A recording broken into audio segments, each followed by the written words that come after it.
Welcome, Jobniks, to the journey through the origins of humanity, where faith, resilience, and divine guidance shaped the early history of the Jewish people. In this episode, we trace the lineage from Shett to Noah, witness the Great Flood, and follow the lives of the Patriarchs, Abraham, Yitzhak, and Yaakov, culminating in the remarkable story of Yosef. Join us as we explore the foundational moments that set the stage for the 12 tribes of Israel. In the beginning, after the tragic death of Abel by his brother Cain, Adam and Eve were granted another son, Shett. Shett's lineage is pivotal in the early history of humanity, leading to the birth of Noah, who would play a crucial role in the survival of mankind during the Great Flood. Shett was born to Adam and Eve when Adam was 130 years old. Shett was seen as a righteous replacement for Abel, and his descendants were marked by their dedication to God. Shett fathered Enosh at the age of 105. It was during Enosh's time that people began to rebel against the name of the Lord, establishing a distinct religious. Enosh lived for 905 years and fathered Canaan at the age of 90. Cainan, continuing this lineage of righteousness, lived for 910 years and fathered Mahalalel at the age of 70. Mahalalel, whose name means praise of God, fathered Yared at the age of 65. Yared lived for 962 years and fathered Hanok at the age of 162. Hanok was particularly notable. He walked with God and was taken by God bypassing death. Hanok fathered Methuselah, known for his extraordinary lifespan of 962 years, the longest recorded in the Bible.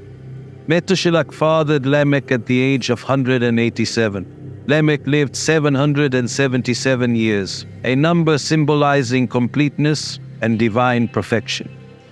Lamech fathered Noah when he was 182 years old, born into a world filled with corruption and violence. Noah is described as a righteous man, blameless among the people of his time. He walked faithfully with God, setting the stage for his pivotal role in the forthcoming events. In the ancient times, as humanity grew in numbers, so did their wickedness. God observed the increasing corruption and violence on earth and decided to cleanse the world with a great flood. Yet, in this time of chaos, one man stood out for his righteousness. His name was Noah.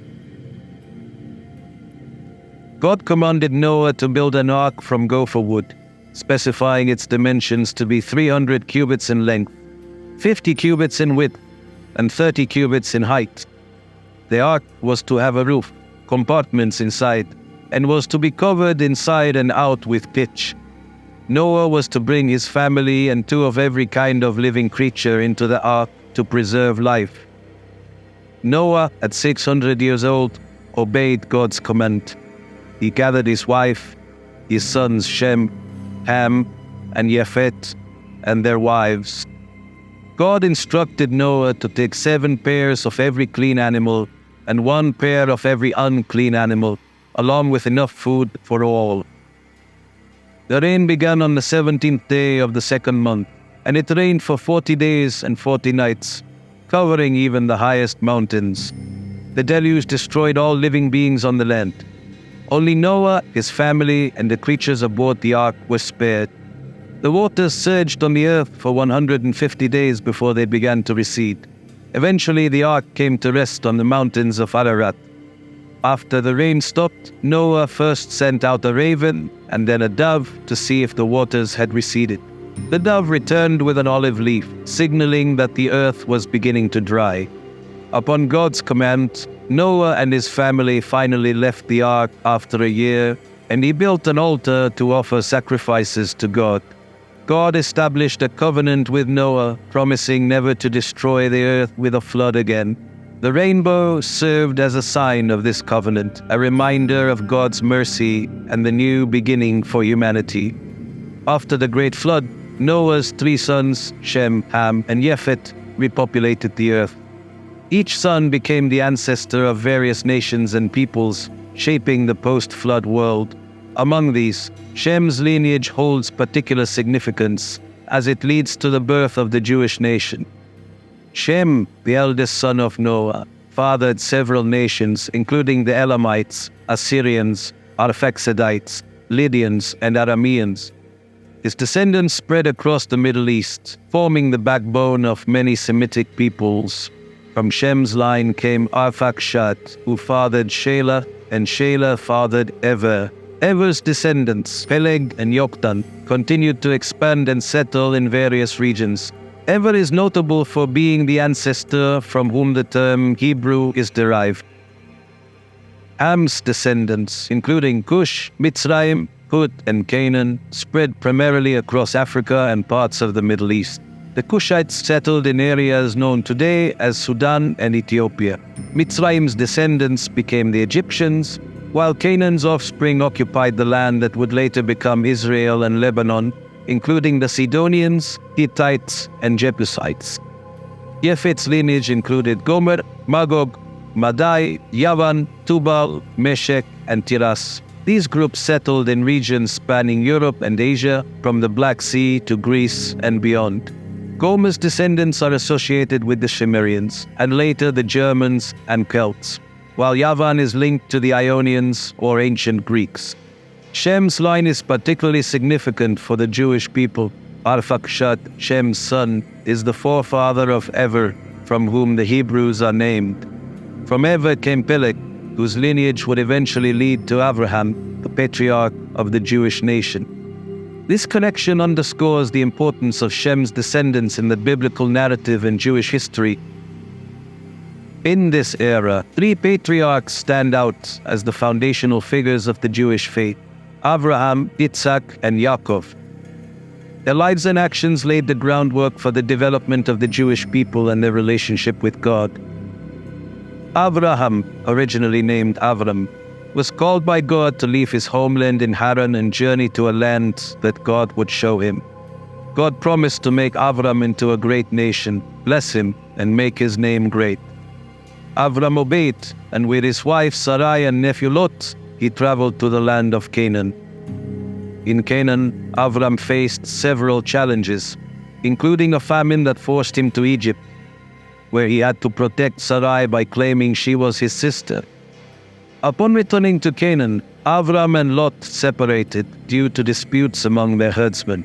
Avram settled in Hebron, where God reiterated his promise, changing Avram's name to Abraham, meaning father of many nations, and Sarai's to Sarah. Despite their old age, Abraham and Sarah were blessed with a son, Yitzhak, as God had promised. Yitzhak, whose name means laughter, was a source of great joy. He became the second patriarch and was central to one of the most significant tests of faith when God asked Abraham to sacrifice him. At the last moment, angel of God stopped Abraham. Instead, Abraham sacrificed a ram, reaffirming his covenant with God. Yitzhak married Rivka, and they had twin sons, Esav and Yaakov. Yaakov, the third patriarch, secured the birthright from Esav, and through Rivka's guidance, received Yitzhak's blessing meant for Esav. Yaakov's life was marked by struggles, including a long stay with his uncle Laban, where he married Leah and Rahel and fathered 12 sons, the progenitors of the 12 tribes of Israel. On his journey back to Canaan, Yaakov had a vision of a ladder reaching to heaven with angels ascending and descending. In this dream, God renewed his covenant, promising Yaakov numerous descendants and the land on which he slept. Yaakov, renamed Israel after wrestling with an angel, symbolized the enduring struggle and relationship with God that would define his descendants, the Israelites. Yaakov, later named Israel, had 12 sons who became the ancestors of the 12 tribes of Israel. Each son and his descendants formed a tribe that played a crucial role in the history and development of the Jewish people. Yaakov had 12 sons: Reuben, Shimon, Levi, Yehudah, Dan, Naphtali, Gad, Asher, Issachar, Zebulun, Yosef, and Binyamin.